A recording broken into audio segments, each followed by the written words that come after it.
আমাদের মধ্যে যখন চনমনে অনুভূতি থাকে তখন কিন্তু আমরা কোনো কাজ কালকের জন্য ফেলে রাখি না। আমরা যত বেশি ভাল লাগানোর মধ্যে থাকি আমাদের মধ্যে তত বেশি ঢিলেমি কাজ করে। তখন আমাদের সামনে যত জরুরি কাজই থাকুক না কেন, কেবলই মনে হতে থাকে আজ থাক, কাল করব।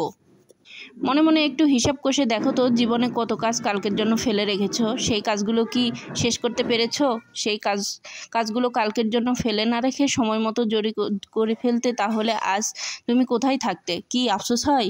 ভালো, আর একটু আফসোস করতে থাকো। জীবনে কিছু কিছু সময় আফসোস করা ভালো। যদি সেই আফসোস থেকে আমরা শিক্ষা নিতে পারি, প্রতিজ্ঞা করতে পারি, তাহলে তো আফসোসই ভালো।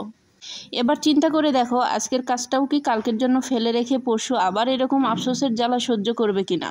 কোনো একটি কাজ শুরু করে ফেলাটাই কিন্তু সবচেয়ে বড় চ্যালেঞ্জ। এই চ্যালেঞ্জ গ্রহণ করে শুরু করতে পারলে বাকিটা কিন্তু কোনো না কোনোভাবে হয়েই যায়। হ্যাঁ, কতবার যে বছর শেষে আমারও এমন আফসোস হয়েছে, ইস, এই বছরে যদি এই কাজটা করে ফেলতাম কিংবা ওই সময়টা যদি কাজে লাগাতাম, তাহলে কতই না ভালো হতো। আর এমন আফসোস করতে হতো না। আল্লাহ হাফেজ।